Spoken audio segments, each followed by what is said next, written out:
Hello viewers, welcome to my channel and my page. I hope that many students in our country they cannot speak in English and they cannot write properly in their examination and they just cram their answer.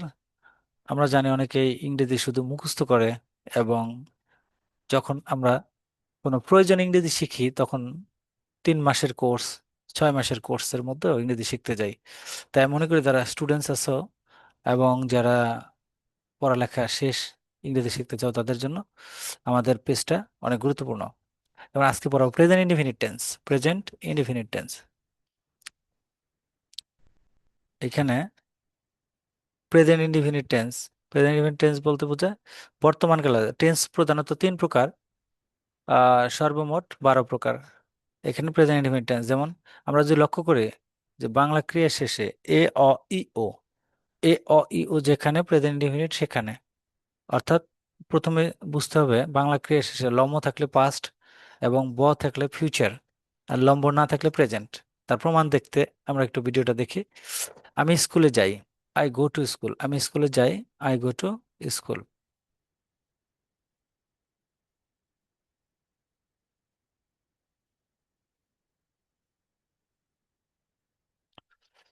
আমরা স্কুলে যাই, we go to school.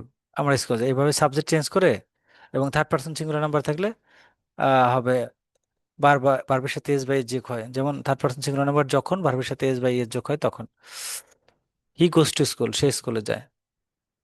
R past indefinite tense যেমন বাংলা ক্রিয়া শেষে ল ম lane তেন, ল ম লাম লেন তেন। যেমন আমি গিয়েছিলাম, খেয়েছিলাম, এসেছিলাম, দেখেছিলাম, পড়েছিলাম, লিখেছিলাম, ঘুমিয়েছিলাম। এরকম যত কথা, সকল কথায় পাস্ট ইনডিফিনিট টেন্স হবে। যেমন আমি স্কুলে গিয়েছিলাম, লক্ষ্য করতে হবে লাস্টে বাংলা ক্রিয়া শেষে।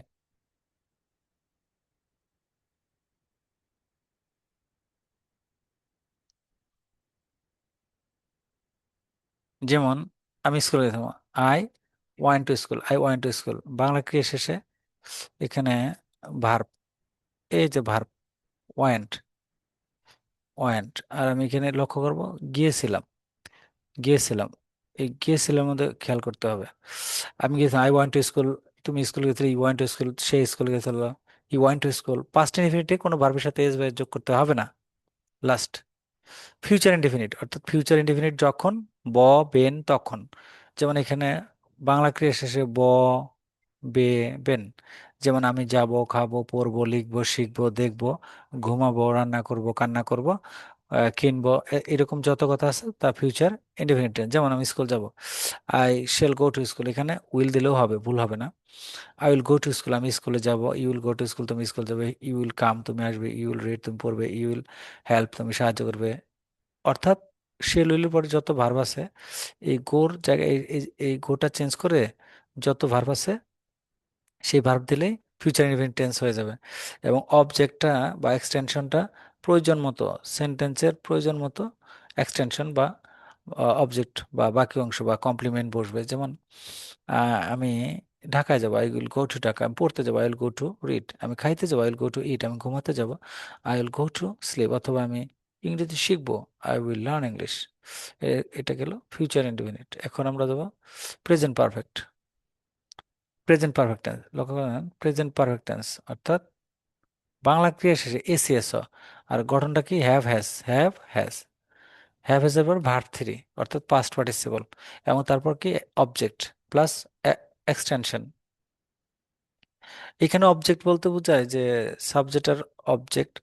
আবার এখানে কমপ্লিমেন্টও হতে পারে, যেমন কি বা কাকে দ্বারা প্রশ্ন করলে যে উত্তর পাওয়া যায় তাকে অবজেক্ট বলে। কিন্তু এখানে যদি আমরা বলি যে আমি এখানে এসেছি, আমি সেখানে গিয়েছি, এই হিয়ার, এখানে সেখানে, এটা কিন্তু কোনো অবজেক্ট না, এটা হচ্ছে অ্যাডভার্ব।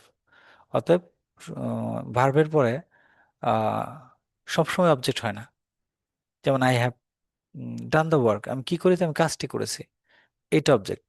কিন্তু যদি বলি আমি এখানে এসেছি, আই হ্যাভ কাম, তাহলে হবে এটা এক্সটেনশন অথবা adverb.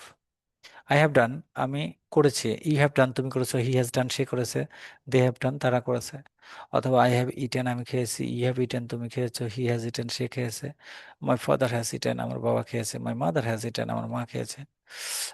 My friend has come, আমার বন্ধু এসে, বন্ধুরা, মাই ফ্রেন্ড হ্যাজ কাম, আমার বন্ধু এসেছে। মাই ফ্রেন্ডস, ফ্রেন্ডস বললে প্লুরাল, তখন হবে আমার বন্ধুরা এসেছে। আমরা এখন যাব পাস্ট ইনডিফিনিট, শুধু হ্যাভ হ্যাজ এর জায়গায় হ্যাড টেন্স, কারণ পাস্ট পারফেক্ট টেন্স, আমি কাজটি করেছিলাম। পাস্ট পারফেক্ট এবং পাস্ট ইনডিফিনিটের বাংলা রূপ সেম, সেম। লাম, ছিল, গিয়েছিলাম, এরকম। অর্থাৎ আমি কাজটি করেছিলাম, I had done the war, আমি কাজটি করেছিলাম। We had done the war, তুমি কাজটি করেছিলে। You had done the war, তুমি কাজটি করেছিলে।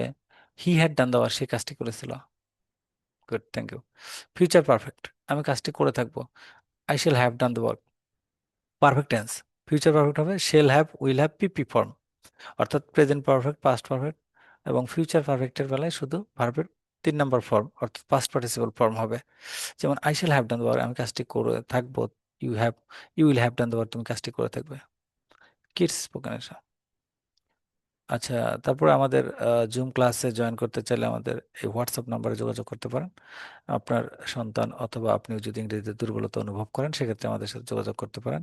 আমরা খুবই বেসিক লেভেল থেকে ইংরেজি পড়িয়ে থাকি এবং আমাদের সাথে জয়েন করে আমাদের ছোট্ট kid student, fluent speaker, she is fluent speaker from Pirojpur, Barisal. She joint with us and she is nice speaker. যেমন বাংলা ক্রিয়া শেষে তেসি তেসি, আমরা টেন্স বুঝি না বলেই আমরা ইংরেজিতে কথা বলতে পারি না।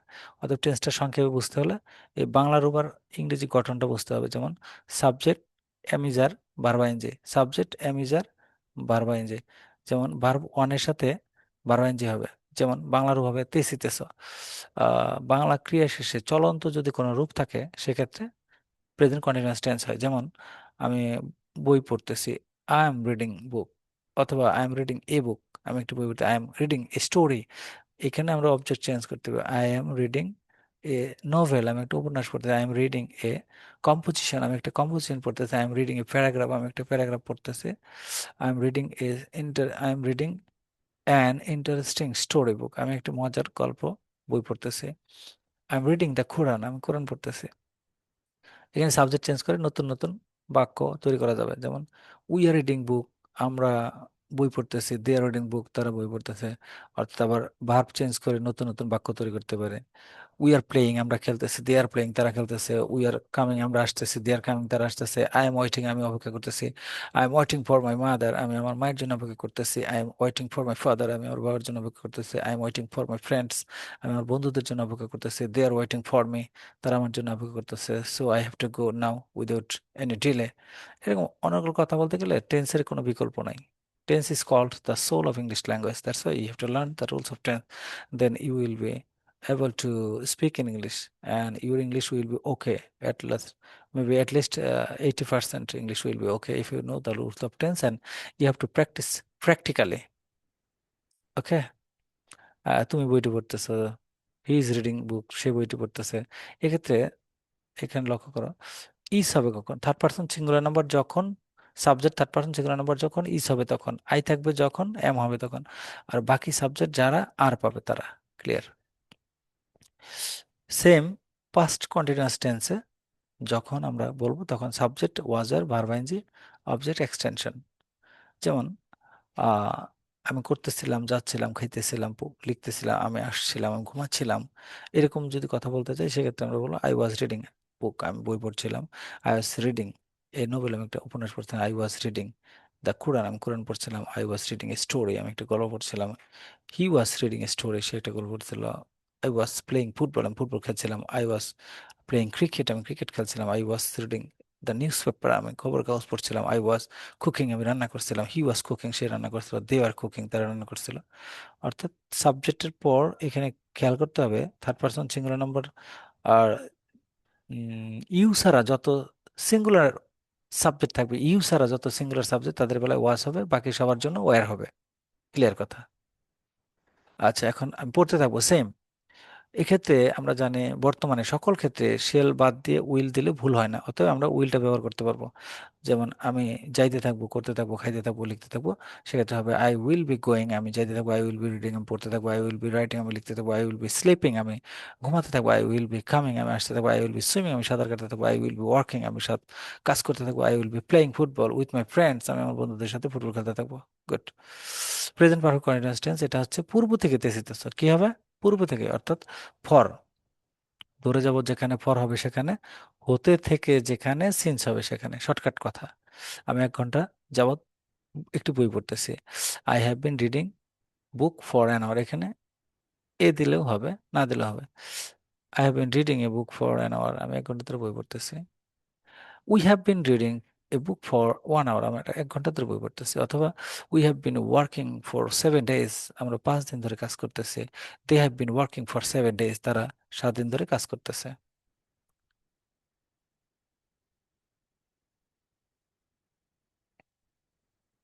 ওকে, হি হ্যাজ বিন রিডিং। ওকে, আজকে এ পর্যন্তই। Next time I will come up with another interesting topic and I will complete others. And I hope that if you want to learn English, you can join with us, and you can join for 2 days for free class. আপনি যদি English শিখতে চান, আমাদের zoom ক্লাসে 2 দিনের জন্য free class করতে পারেন, তারপর আপনি সিদ্ধান্ত নিতে পারেন। অর্থাৎ ফ্রি ক্লাস 2 দিন, তারপর সিদ্ধান্ত নিন। Thank you very much. No more today.